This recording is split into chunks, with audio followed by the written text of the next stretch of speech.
Welcome to the Plant-Based Rich podcast. I'm so excited we have Dr. Brooke Goldner joining us today. Dr. Goldner will discuss how plant-based lifestyle can help prevent or reverse autoimmune disease.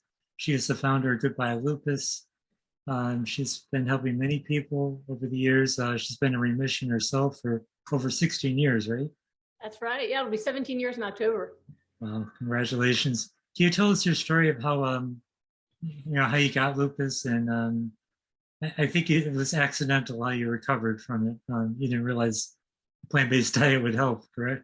Absolutely not. Well, I'm a Western trained researcher and medical doctor. Why in the world would I think diet had anything to do with disease? It wasn't taught to me, that's for sure. Yeah. So I got lupus. I was diagnosed with lupus at 16. And at the time I was having rashes. I had kidney failure.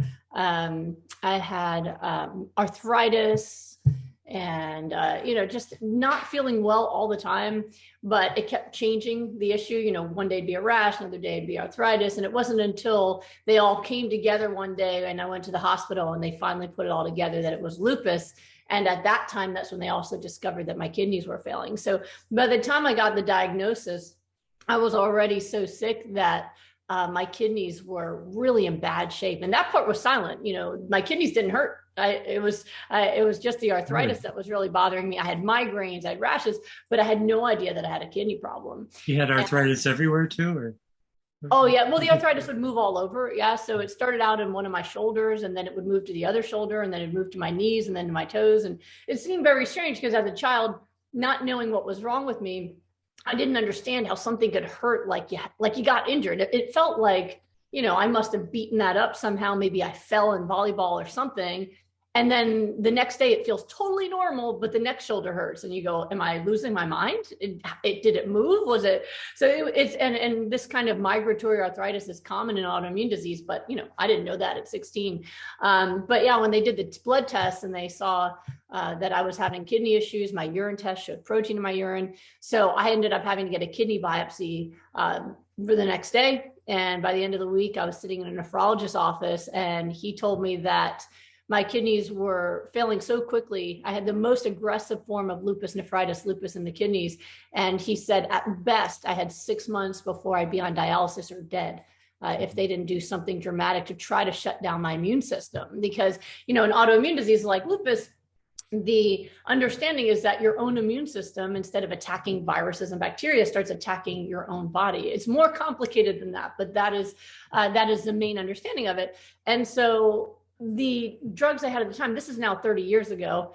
So the drugs that we had at the time, we didn't have all the fancy new ones, but it was a lot of steroids. And he said, even with the steroids, I don't think it's going to be enough. So at the time they were experimenting with using chemotherapy to shut down immune function in autoimmune disease, especially in lupus nephritis. And the theory is, well, when people have cancer and we give them chemotherapy, the side effect is that their immune system shuts down and then they die of infections. So what if we intentionally do that with someone with lupus, shut off their immune system so that it can't attack their kidney anymore? Maybe we can save their lives. Wow. Now, that's fraught with problems, right? Because if you're shutting off someone's immune system, now you are very vulnerable to things like infections and other issues. But at the time, that was the most life-saving thing that they could think of. So I was one of the early people that they tested this on. They had no idea how much to use or for how long. So I had an increasing dose every month for 2 years, and also took 7 different pills a day between the high dose of the steroids, and then they put me on hormone suppression to try to protect me from getting damage to my reproductive organs from the chemotherapy. I mean, there was so many different medicines that I took. And then there was medicines for the side effects of the medicines. So yeah, I went from thinking I was a fairly healthy kid to 7 pills a day, chemotherapy, and then navigating high school. And that was my life from, 16 to 18. And I really credit my amazing family, especially my mama, for just really helping me understand that this was something I was going through, but it wasn't going to change who I was or what I could do in this world. A lot of times people get sick and they get really kind of focused on the illness, especially nowadays. There was no internet when I was sick. There was, I didn't get an email address till I was in college. That was the new thing. So, it was easier in that sense. Right. But yeah, my family was very much that you can't let circumstances change who you are. My family's Holocaust survivors. My grandparents came here as refugees with my mom as a little girl on a boat through Ellis Island, to start over after the Nazis had destroyed their homes and killed a lot of their family. So I was very much raised in resilience, in that you just have to survive. You have to keep going. You have to thrive. You can't let anything stop you. So that's what I did. So I still graduated top of my class in high school. I got a scholarship to Carnegie Mellon, which was my dream school. My last chemotherapy was a week before I started college. So I was very excited because I was declared in remission at that point. So in remission didn't mean I didn't have lupus. It just meant lupus was not killing me in the moment. So I still took my medicines. I still took my steroids. I no longer had the chemo, which felt to me like the best freedom in the world, because that was excruciating. But my kidneys were stable. So you could still see that there was some issues with my kidneys on my lab test. You could still see I had protein in my urine, which is a sign of damage to kidneys, but it was stable. And I still had autoimmune markers on my blood test that showed that I had lupus, but it was stable. And that's really what we call remission in the medical world, is that you are not currently dying from this illness. You are stable. It doesn't mean you're free of meds. It doesn't mean you don't have the illness. It just means you're not dying from it. So I still needed medication. If it wasn't for my migraine pills and my arthritis pills, I wouldn't have made it to class most days. But because I had all these different medicines, I could manage. And to me, that was heaven. Like I got to just go and study and be like a normal 18-year-old instead of, having to deal with the chemo as well. So I've always just been very grateful to be here. I wake up happy that I'm alive and that I can do things. And so I always just focused on what I could do. And I was already a nerd to begin with. So that wasn't a hard thing for me to focus on, what I could do to learn and maybe become a scientist that could help progress our understanding of disease. Obviously, I had motivation for that. And so that's what I focused on. I did genetic research at Carnegie Mellon, and I graduated with honors there from the research I did, but really wanted to focus on being a doctor and hoping that everything I'd been through also be able to inspire my own patients to thrive and not just survive and to overcome. And so that's what I thought I was going to do. I had no idea that you could actually get better from lupus. By the time I got to medical school, I got sicker from the stress and not sleeping. And I started having mini strokes from blood clots that were going through my bloodstream. So by that point, I was injecting myself with blood thinners every day so I wouldn't have a stroke or an embolism. But that was just life to me. I never let myself focus on, why do I have this and not someone else? Or why do I need to take shots or take pills? I was just glad that there was some medicine that could keep me on the path that I wanted to be on. That was all that I cared about. But it was definitely harder. I mean, by the time I graduated med school, because I'd had more progression of my illness, I now had an understanding of what I had, which I didn't blissfully at 16. Right. It was very clear that moving forward would be, difficult, that I probably would end up in a wheelchair from the arthritis at some point, that, I was told by my doctors that disability would probably kick in by my 40s, that I couldn't have children because of the blood clots and the kidney issues. So, I just figured I'd just have the best life I could and, as long as I could. And that was just, to me, that was success, especially with lupus. The change to my diet was an accident. I met my husband to be, Thomas Tadlock, who's also very well known in the plant-based world for longer than me, actually, for figuring out the link between nutrition and metabolism and how to help people have the body they want physically, aesthetically, that you can be lean or you can be muscular and you can do it more easily on a plant-based diet, that anyone can create a fast metabolism. But back then, he didn't know about the plant-based stuff. He had figured out the key components to metabolism, like vitamins and minerals and antioxidants and omega-3s. So high vegetables, raw vegetables, omega-3s, all this stuff. But at the time still had people eating meat. And I asked him to train me for our wedding, because he wanted to marry someone who couldn't have his children, who would end up disabled. He just liked me that much. It just didn't matter. And he just wanted to be with me for as long as he could and give me the best life he could. And I just wanted to look good at my wedding. So I asked him to train me, and I changed my diet. I was a vegetarian since I was 12, but cheese and eggs and processed food every day. Right. And so he got rid of all that junk. And I got and then I refused to have the meat. And so I accidentally became a high raw plant-based eater. And within 3 months, not only had I lost all the weight I wanted to, I went from a size 11 to a size 3. I was totally ripped and shredded at our wedding, but I had no sign or symptom of lupus, and my labs were negative for lupus. So as you mentioned, it'll be 17 years ago in October that I've had no normal labs, no sign of lupus. My kidney function recovered. I have no protein in my urine. I've had 2 kids, and I'm 45 years old, and I'm healthier than I ever was, even as a teenager. So it really changed, of course, the course of my life, but also the course of my practice. And so my husband's also a scientist from Carnegie Mellon, and we wanted to understand. I think a lot of people out there, when they get better, they get excited and they just share it, whether it's on a certain diet or whatever they did, or vitamin, right? They just go, this worked for me, do what I did. And they have no understanding. Especially now with the internet too. Yeah. Well, they don't know, did I get better because of what I did, in spite of what I did? Is it because of everything I did, or just some of what I did? And as scientists, I can't, that to me is not science. Right. 2, as a survivor of disease, it also wasn't ethical. So we wanted to make sure, was it love?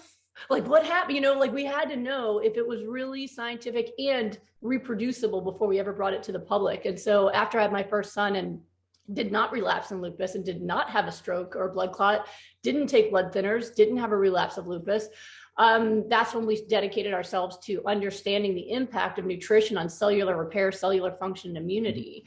And so we discovered what components of nutrition can negatively impact or accelerate cellular repair. And that's why our protocol has not just been helpful for autoimmune disease, but diabetes, heart disease, anything you can think of, people repair faster. I had a guy who had a stroke the 3rd day after I met him, still did my rapid recovery program. And when he went to the neurologist, he said that in 2 weeks, he had healed more than most people in 6 months. Wow. It's phenomenal. It's really amazing what plants can do.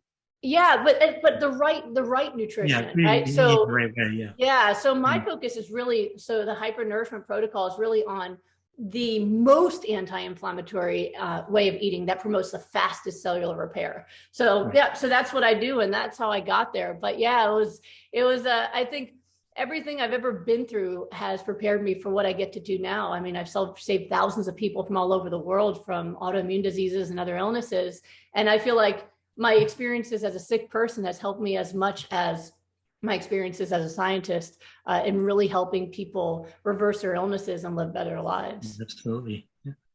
What triggers an autoimmune disease to begin symptoms? That's something is it something that takes years to develop, like cancer, or what turns it on ultimately?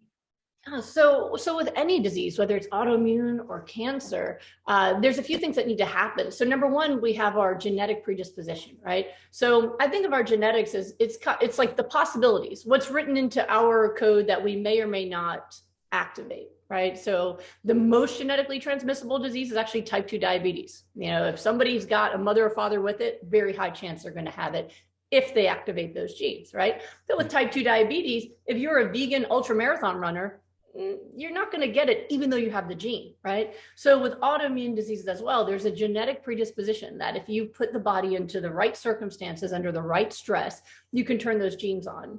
And that is true again for all these different diseases. So what stresses can activate your genes for disease? I think of it like a storm. A lot of times people are looking for a light switch. Like I ate this and the switch turned on, or I got this vaccine, or I got this infection, I took this pill, boom, it turned it on. But it doesn't really work that way. When you look at the cellular environment and how disease progression happens, it's really more like a storm. So, you have the pressure system, the temperature, the elevation, the winds, right? The precipitation, right? All these things have to come together in the right way in order to develop that storm system. And so for most people, it's going to be a combination of one, their emotional health through their childhood up until today. A lot of the people I work with autoimmune have had a history of childhood trauma. It's also true in other diseases, even cancer. Childhood trauma is much higher, creates a level of stress on the body that can contribute to activating genes for disease. Depression and anxiety are inflammatory conditions that can disrupt cortisol levels and affect inflammation markers, put them up. So moods are one thing. Another is diet. course. I think diet is the simplest to fix out of them all. I can tell you what to eat. It's just making people do that. That's the hard part, right? Which is related Right. to the first things I just mentioned, right? Your moods. But food, absolutely. So food can cause damage and food can repair damage. Those are the ingredients that your body needs. And it's either getting them or it's not. You're getting healthier or sicker, right? So foods for sure has been an enormous factor. There was recent research where they were looking at, there were geneticists who were trying to figure out why autoimmune diseases have risen and spread dramatically over the last 30 to 40 years. And they're now autoimmune diseases in countries that never used to be in before, like in Asian countries having Crohn's disease, didn't used to have it, now they do.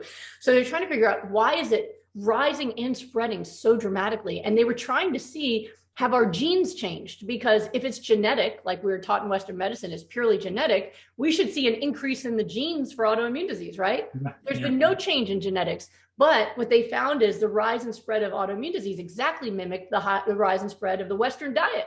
So now they're realizing, oh, maybe it's diet. Now, unfortunately, the conclusion they came to is, while you can't make people change their diet, we can target more medications for the, so definitely foods. And then of course there can be other factors, high levels of stress, sleep too, sure. Morning, sleep for sure. Some people do have bad reactions to medications or infections or other things. A lot of the people I see, they were put on a lot of antibiotics as a kid and that disrupted their microbiome, blah, blah, blah, blah, blah. So there's all these things that come together, but it's not one thing. It's usually a combination, and not everyone looks different to me. There's not just like everybody who did it got this virus, or everybody who had autoimmune had, this one thing happen or that one thing, but it's the right level of stressors for that person. And while it takes a storm to create it, it is reversible, but you have to be a lot more aggressive to reverse the momentum of that disease than it is to finally get it going. The example I give is, I use a lot of metaphors, but we're going to speak simply about the body. If we have 100 trillion cells in our body, which is the estimate, you have to have a lot of damage before you can feel it. You can't feel the injury of a few cells in a body full of 100 trillion cells.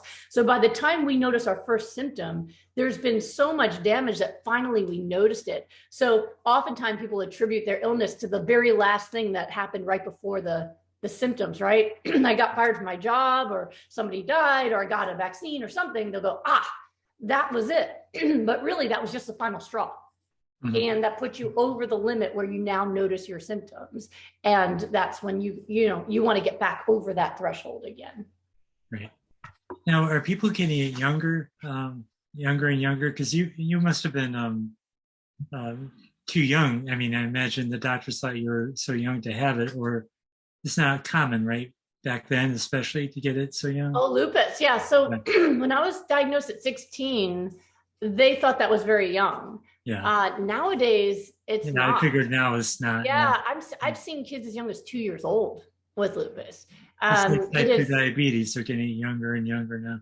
And that's exactly right. It's a great connection. People are being too myopic. They're saying, okay, why are we having more diabetes? Why are we having more ADHD or other things? I'm like, the problem is we are sicker.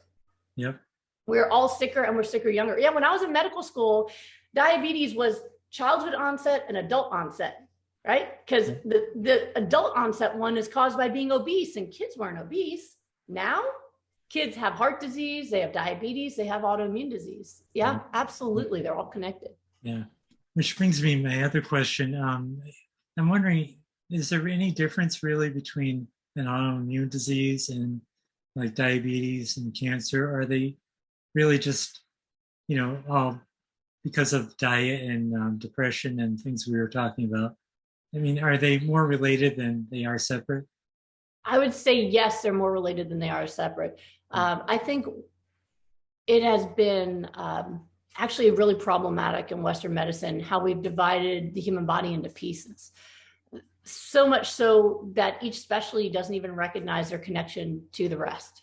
And they look at a heart problem separately than a lung problem, separately than a kidney problem, and everyone's treating them separately, and nobody's looking at the person. When I see people for wellness appointments, they're 75 minutes. And the first thing I do is say, tell me the story. So if I was meeting with you, I'd say, tell me the story of Richard. I want to know the story. Because if I start from your childhood and work your way through, the body always tells a story. It's always connected. And so I can see all the different issues that have come up over life. Like someone I saw today, anxiety as a child, trauma when they were young from their mom being sick, and then getting chronic inflammation in the bladder, and then getting, some itchy skin issues, and then finally getting neurological stuff. But most doctors will start with, oh, you have a neurological issue? Tell me the symptoms. Here's your medicine. Yeah. And they'll see it as one disease. And I don't. I see it as a story that the body has gone through. And when you listen to the story, it always makes sense. And so, yes, I think they are all connected. And the longer you have a stressful environment for your cells, whether that stressful environment is because of emotional stress, unhealthy eating stress, not enough sleep stress, whatever those stressors are, the longer you have that, the more likely you're going to have health problems. Now, the other part of it, especially with like cancer, autoimmune disease, other diseases, is it's not just about the stress that makes you sicker, but it's also about having the ability to repair the damage. So for example, COVID-19, right? Very timely example we're going through right now. Maybe someone's watching this 20 years from now, but at this moment, that's something that we're going through, right? When I've seen a lot of folks that have COVID-19 long haul syndrome, right? Where they're just not getting better from their symptoms. And when I do hyper-nourishment with them, usually like the people who've done my rapid recovery group where they're only having hyper-nourishment, usually by week 3, smell is back, energy's back, they feel better than they were before they were sick. So it shows me that by the time they got that virus, an aggressive, deadly virus, they used up whatever was left of their reserves, the reserves that their body needed to come back. So while they survived, they're not back to baseline. Now, that's what chronic illness looks like in our world, right? Is that someone gets sick and they never get back to normal. They just stay sick. And so they're starting to call chronic long haul COVID a new chronic disease. It doesn't need to be. Its immune system got depleted. It can no longer get you any better than it did. And you can either, if you don't replenish those supplies, you will stay sick. If you replenish those supplies, you will finish recovery. So whether it is for COVID or cancer or autoimmune disease, one, yes, you want to stop getting sicker by eliminating the stress and getting yourself as happy as you can and do the work to overcome your trauma. Make sure you're getting enough sleep, right? Don't eat anything that makes you sicker, like animal products or processed foods. But you also need to get the right ingredients in to allow your body to repair the damage. And those ingredients are vitamins and minerals and omega-3 fatty acids and water intake. And that's what hypernourishment is about. It's that overdose in nutrients that accelerates cellular repair. Mm-hmm. And that's what's often missing when people come to me, even on plant-based diets, who have not reached that full recovery, or they can't lose any more weight. They're just restricting, but they're not losing weight, that they're still having issues with their health. The problem is no longer that their food's making them sicker. The problem is they're not getting enough of the nutrients they need to finish the healing process or creating the metabolism they want. Right. My dad, I've been trying to get him to go plant-based. He's one of those people who won't listen, but he's had Rocky Mountain spotted fever, and he actually thinks he caught it a couple times, even though they say it's once. But my question is, that helps somebody with that kind of illness too. Isn't that sort of an autoimmune response? Or? Absolutely, because you're optimizing your immune system's ability to do its job, right? So, with the cancer example, I've been telling people the highest level of high nutrient vegetables is in high nutrient foods to get vitamins, minerals, and antioxidants is cruciferous vegetables. And I get people on high amounts of that, a pound or more a day. And now there's been research like at Johns Hopkins where they said, by the way, the only food that kills cancer cells, cruciferous vegetables. And now they just did research looking at COVID-19 and the flu virus. And the only food, and then when they expose COVID or the flu virus to cruciferous vegetables, it cuts their replication time in half. So it shows us that those nutrients are not just repairing damage to cells, but they're actually optimizing immune function, the immune system's ability to fight back from infections like what your dad is dealing with and other people. So these foods, again, they're often the missing ingredient, even with people on a plant-based diet. You can do a plant-based diet and eat nothing but grains and beans and cooked vegetables, and you're not going to get that full optimal immunity and health and energy that you could be getting if you were doing that raw hyper-nourishment and focusing on those nutrients as well. Right. How do you encourage people who are reluctant? That I find is very tough. Well, I think that's very hard to do. So, most people don't change unless they're in pain, right? But then even if they're in pain, sometimes they don't change unless they have hope or the right motivation. People can get depressed and hopeless. So if you're trying to change someone who's not really interested, you've got limited things, right? Because as I tell my children, I have a 9-year-old and a 13-year-old boy. And sometimes my 13-year-old will try to help his younger brother with a game or something, but the younger brother did not ask for help. And so he gets mad at his brother and tells him to leave him alone. And then the older one goes, but I was helping. And I go, no, you weren't. If someone didn't ask for your help, you're bothering them. You are not helping them. You can only help someone when they've asked you for help. If he asked you for help, he would have handed it over and been like, please, can you show me? Right? But because you were trying to force him to receive help he didn't want, he's mad at you. And so that same thing happens with adults, right? Is that you go, hey, Dad, you really need to drink green smoothies and you really need to eat a plant-based diet. And he's like, leave me alone. I didn't ask this for this. I don't want this, right? Yeah. So number one, I recommend don't try to force help on people who don't want it. They're just going to give it to you.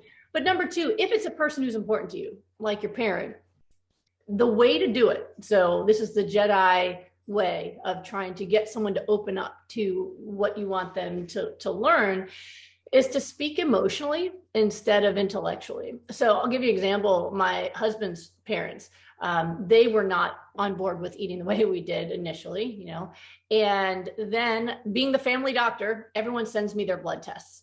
I got engaged to my husband. I was getting blood tests from his uncle, his cousins. I'm like,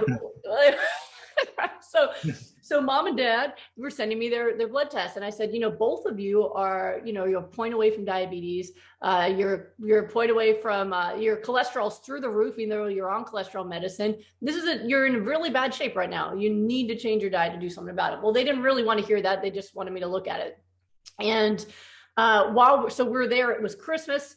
And we were there, and I'm looking at these labs, and I'm telling them, like, you're a meal away from diabetes right now, and Dad's eating Honey Smacks with cow milk in the bowl, with Costco muffins on the side, yeah. And they're like, yeah, what's the big deal? You just take medicine if you get diabetes. And my husband, who is usually very low key, I'm I'm very effusive and, and he's kind of the strong silent type, and he actually had an emotional break. And he said, you have to understand, this is not just about you and your convenience. I love you. You have a grandson who loves you, and you're killing yourself, and you're not even willing to listen or try. And I can't watch you do this. And he got us all up and we left. Wow. On Christmas. Yeah. And you know what? That did it. Because I had tried many times to tell them and they didn't listen, but seeing his emotion to say, it's not about you. It's not about who's right. I love you, and I'm afraid I'm going to lose you, and you're not even willing to try. And they said, fine, we'll do your smoothie thing for 3 months. And then after that, you don't talk to us about diet anymore. And we said, we'll take it. Yeah, and in 3 months, his dad was obese his whole life. His dad was always an obese guy. He lost a pound a day for 60 days. So he's no longer obese. He's a skinny guy. He reversed his high cholesterol. He reversed his blood sugar, came back to normal. And he said, I've never felt this energetic, and I've never dieted feeling full before. Usually whenever he dieted, he'd starve. Yeah. Instead, he was filling up on smoothies and eating a whole food plant-based meal at the end of the day. And it worked. And he stuck with it. It's now, my older son was like 2 years old when he did it. And now I've got a 13-year-old and a 9-year-old, and he's still doing it. He still has his smoothies every day. Both my in-laws do. And so, but the emotions are what were necessary. So, I always say everybody wants to be a hero. And I think that's true, that we all want to do good and help others. So if you get on your knees, you give him the opportunity to be your hero and help you up. A lot of times when people are trying to change someone else, they're standing over them. You need to do this. You need to change your diet. And then they get defensive and don't want it. But if you're on your knees, I love you and I need to know you tried this. I don't want to lose you. Please, will you try for me? It gives them an opportunity to do it for you as a hero. And sometimes that will work. And if it doesn't work, you just got to love them anyway. Yeah, exactly. How long on average do you think it takes people to recover if they're full into your program?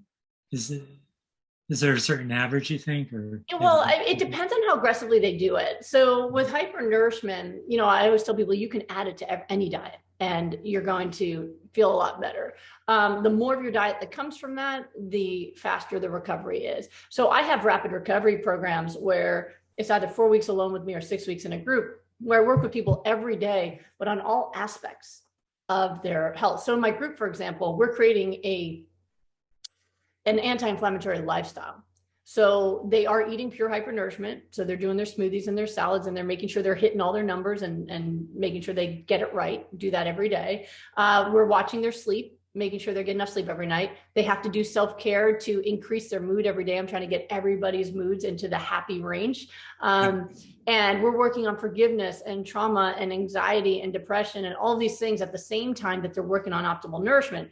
So for those folks, their results are ridiculous, right? Because every aspect of their life is anti-inflammatory. So most people, that's a 6-week program. The majority of the people who complete that program have significant improvement, if not full improvement.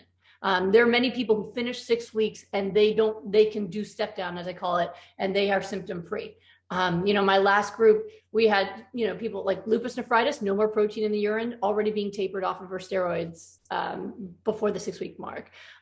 There's a guy with MS who's in a wheelchair for the past 3 years, has not been able to walk upstairs for 4 years. And on week 5, he showed us a video of him walking up the stairs. I love that. Oh, it gives me goosebumps still, yeah. Right? So whatever the disease is, we had somebody who was in our group on the transplant list for a double lung transplant with autoimmune disease that had ruined his lungs, said it was irreversible. Week 5, he went to his doctor. He got kicked off the transplant list because his lungs looked too good.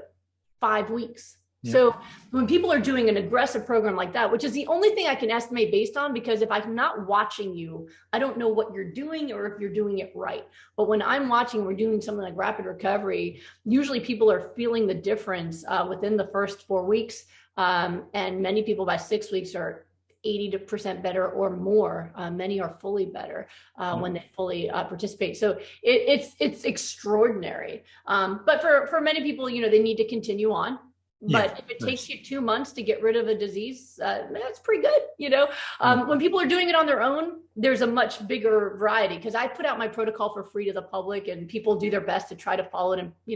And I just got a video from 3 women in Japan who followed my protocol on their own from my online classes. And I saw the video. Yeah, one reversed all of the rashes off her hands. Yeah. The other's MS is getting better. And the other one started having normal periods after having abnormal periods from endometrial hyperplasia for whole adult life, right? So 3 different illnesses, they did it on their own. And I think and that was their 6-week results that they posted, which is really good. Yeah. So I see a wide variety of people doing it on their own, where it might take them a couple months or 6 months or however long they're doing it. But the good news is it's only positive.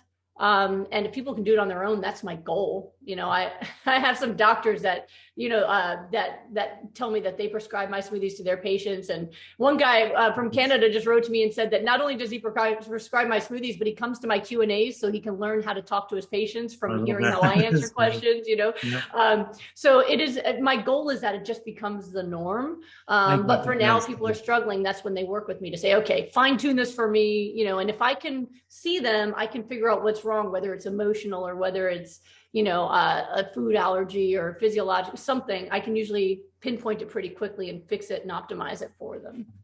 One of the things when I was heavy, I used to, think it was okay, everything in moderation. Now I absolutely detest that expression.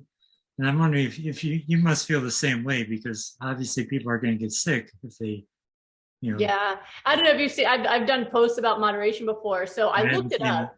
Yeah. And the origins of moderation came from, it was a warning not to do things. So they would say, drink in moderation. It doesn't mean drink. It means don't do it, right? That they mean drink alcohol in moderation means avoid alcohol. That's the original meaning of moderation, means to avoid doing unhealthy things or things that are against societal ethics, right? So it means to avoid it. Modern times, we use the word moderation to mean do things that are bad for you, just don't do them too much, right? So it went from a discouraging word to an encouraging word, right? So when you're thinking about moderation, if you use it in the original sense, which means be very moderate in allowing things into your life that can make you unhealthy, I can go with that. But the current way of thinking is everything in moderation, do a little bit of everything. And most people aren't being moderate. Moderation means eating fast food multiple days a week. Moderation means, eating fried stuff and processed stuff every day. I mean, if you go into a school and look at the lunches, I mean, it's processed chips and cookies and crap, and there's no moderation happening. And so people are abusing that word. So the current level of what they call moderation, that's killing people. That's not that. So again, they're using it as like permission to do all things. Exactly. That's how I feel too. Yeah. Yeah. It's killing people. Absolutely. Versus like once in a while. Yeah. You can get away with that for sure. For most people, but the idea it's a way of dismissing common sense. Yeah. Like if you say, I eat a plant-based diet is better for my health, and someone goes, well, everything in moderation, it's just dismissing common sense. It's ignoring the problem. Yeah. Right. And it's just a way of avoiding having to change, which people do not like to do. Yeah, for sure. I've been following your videos for months now. And one thing you talk about is drinking a lot of water. But maybe I missed one of the videos, but how much water do you recommend?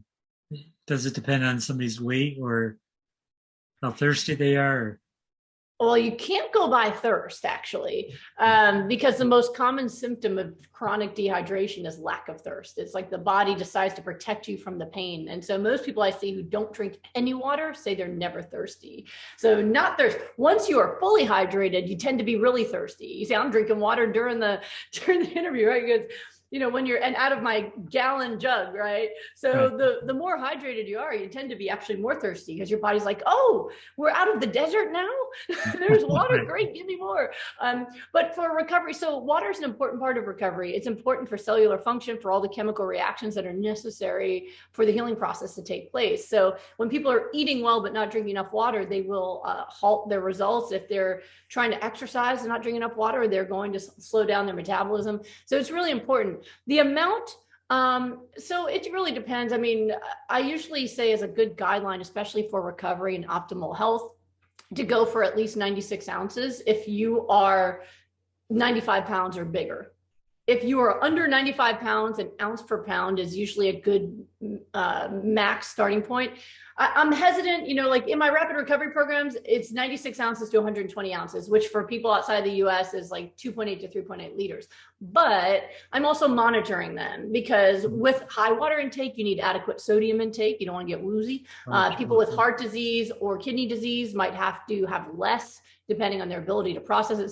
So I'm cautious to give those amounts, but if you go with 1/2 ounce to 1 ounce of water per pound of body weight, you'll be in a safe range, but higher levels usually do well for recovery. And it's really interesting because, I mean, water in and of itself is if you have high levels of water, it actually is anti-aging for your organs, just like the nutrients are. So when people drink a lot of water, they tend to have healthy glowing skin. They tend to have healthy organs, healthy kidneys, healthy, all the different things that you want, plus faster recovery. Plus, the most common side effects of dehydration are constipation and headaches. And we have industries making billions off of those two symptoms. All they need to do is grab some water. So that would be my general recommendations. I also want to talk about omega-3s a little bit because I try to get it from my diet, but do you ever recommend supplements as well? Or do you think it's sufficient just, eating chia seeds, flax seeds, walnuts? Well, with the omega-3s, the supplements usually are not very helpful in my experience, unless you call it like cold pressed flaxseed oil. That supplement I really like because it's very effective. It's not like other oils that are inflammatory. It's actually very potently anti-inflammatory.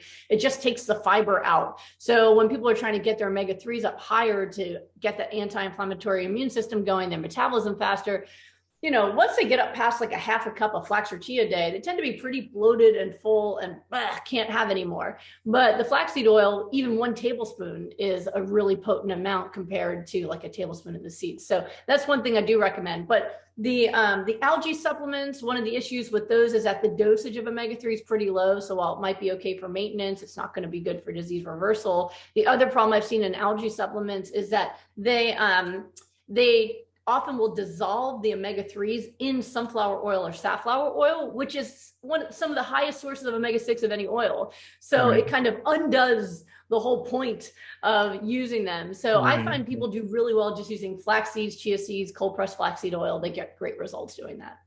Right.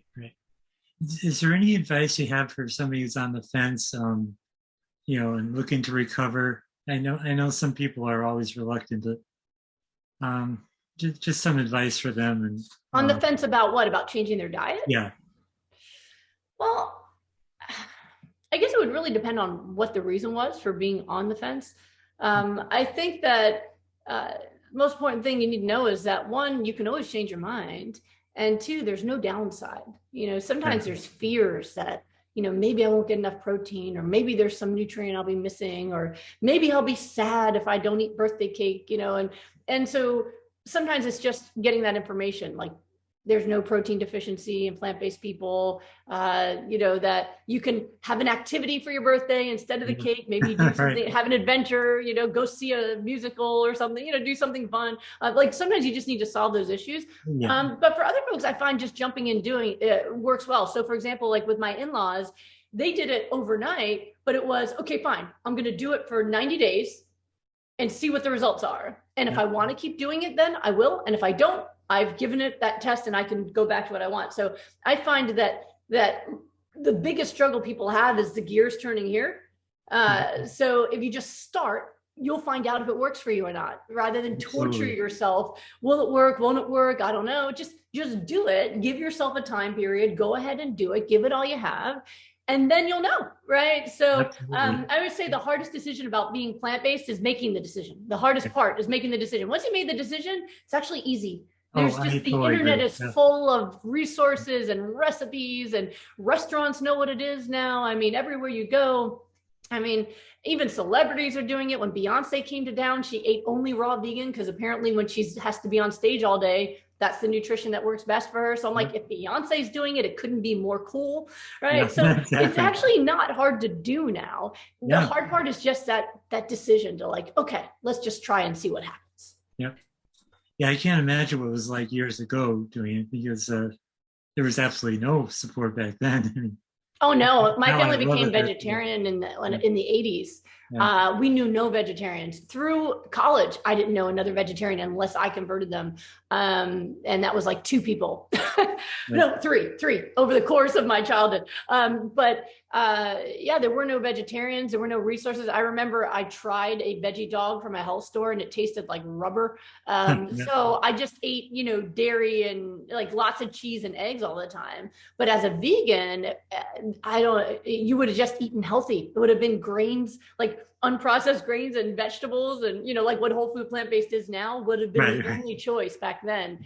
Nowadays, things say plant-based on them, but they're not whole food, they're not healthy, they're just vegan, which is great if you're purely focused on the ethical concerns, the environmental concerns. But if you're trying to change your health, not so good. So I actually think it was better before in terms of health. Nowadays, not so good. But there's definitely a lot of resources out there to make it easier, and it's not so weird. Literally when I was in college, I met some vegans and I thought they were too extreme, way too extreme, right? Like that's no honey, nothing, today, right? And they happened to also have a lot of tattoos and like a big bull ring in the nose and all that stuff. And I was like, oh, that's what a vegan is, right? Like they're extreme people. That's what they look like. Like that was my impression when I was 20. Fast forward. Some people still have that impression, though, believe it or not. What's that? Yes. Some people still have that impression for sure. But but it's nowadays it's business people, it's attorneys, it's doctors, it's everybody. It's singers. There's no downside to it. And it is really remarkable.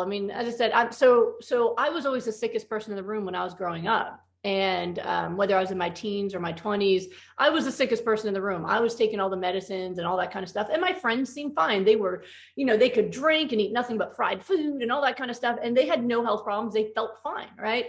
But fast forward now, being 45 years old, I'm the healthiest person in the room. I have my cholesterol is 160. I have, my blood pressure is like 95/50. I have no signs of any kind of autoimmune function. All of my labs look like something you could hang on a wall. Meanwhile, a guy that I dated in medical school back when I was getting the blood clots and taking my shots, he was healthy. he died of a heart attack 2 years ago. Wow. And my other friends I went to high school with, when I was sick and on chemo and they were fine eating fast food, they now have heart disease, diabetes, cancer, all these other issues. So a lot of times people feel like there's this unfairness that some of us get sick and need to eat this way, but other people don't. It always catches up with you. It's just what it's going to look like and when it's going to manifest. But to me, it's extraordinary that I could be the sickest person who was dying 30 years ago and then now be the healthiest person in the room. And it's all because I changed the way I eat. That is miraculous. It's astounding. And it's something I want everyone to experience. Exactly. Me too. One last question I have is, do you have a lot of hope for medicine in the future? I'd just like to hear your thoughts. Do you think more doctors will come on board? What do you think the future looks like for it? I absolutely have a lot of hope. Being vegetarian since I was 30 years ago, being vegetarian back in the 80s and knowing nobody who was even a vegetarian, to nowadays, wherever I go, bumping into people who are plant-based, vegan, things have changed a lot. And it has become a growing movement in health, in the environment, in animal ethics, and all these different things, a movement that everyone's aware of now. So it has absolutely changed. In the medical world, it's also changed. Listen, they haven't changed the education part yet in most places, but medical students are different nowadays. I was on a podcast for medical students in Australia who are interviewing people who use nutrition for disease reversal that they want to learn about. Wayne State University medical students started their own plant-based group, then invite speakers like myself there to teach them because their professors weren't teaching them. So I follow docs on Instagram who are in their residency, who are teaching about plant-based nutrition while they're getting their regular education. So it's definitely changing. And even older doctors are changing. I mean, thanks to the internet, the information has just spread like wildfire, and you cannot suppress the truth. The truth will always catch on. You can suppress it for a while, but it will take hold. It did for cigarettes. They fought back for a long time, but ultimately things changed. And it will for animal products. I really believe that with my whole heart, and I'm witnessing it. So on the one hand, I do hit a lot of walls. I mean, I've testified to the USDA Dietary Guidelines Committee multiple times. There has been no change yet. And right before and after me, there's someone from the meat industry, somebody from the processed meat industry, someone from the sugar industry, all telling you like all their great news and great results. So the government way, I think that's going to take a while, just like it did with cigarettes. Yeah. But it has become a movement from the ground up. I mean, I just was the keynote speaker for Canada's Lifestyle Medicine Conference, hundreds and hundreds of doctors who are all interested in changing the health of people there. And they love my work, and I've worked with Canadian doctors. And so I did that there. I'll be the keynote speaker next month in Midland, Texas, Food is Medicine Conference. And there's a separate conference for doctors as well as for the public. So it is changing. Yeah. And yes, it's not fast enough for most people who are sick right now. Many people still are seeing doctors who say nutrition doesn't matter, but it is changing. And so I do believe it's good. The landscape of medicine is going to be very different 20 years from now, even 50 years from now for sure than it is right now. And even right now, it's so much better than it was, when I was a kid. So yeah, I have a lot of hope, and it means a lot to me to be a part of this revolution, really, in healthcare. Excellent. So can you tell our viewers how they can find you? I already mentioned the website, goodbyelupus.com. Yeah, absolutely. So so every day I try to post things on social media to educate and inspire people. And so I just did a video yesterday that I knew would drew fire, but I tried about how the ketogenic diet makes diabetes worse, even though their labs look better. Yeah. But it's, public service. And you can see while there's some commenters who are, angry about that, there's others that say that, I almost died on the keto diet. And thank goodness that I'm now guiding this information, right? So I'm always posting things to help people, help the public. So on Instagram and Facebook, if you look up @GoodbyeLupus, you'll find me. On YouTube, Goodbye Lupus by Brooke Goldner, MD. You'll find those. And then goodbyelupus.com. If you go there, I have free gifts with videos and recipes and all sorts of stuff to help the public. I have online classes. I'm constantly doing whatever I can to educate and support the public. And of course, that's how you can work with me as well. If you wanted to see me for an appointment or a rapid recovery, it would be at goodbyelupus.com. And again, it's not just for lupus. It's just that's what I became famous for. So right. Goodbye Lupus. Yeah. Yeah, you're doing a great job. I love all your work. So. Oh, thank you so much. Will do. Yeah. All right, thank you so much. I'm sure everybody will get a lot out of it, and I hope they sign up for your program. I appreciate that. Well, thanks for the work that you're doing to spread the word and reach more people. Oh, always. I got to spread the word. Yeah, it's important. Yeah, absolutely.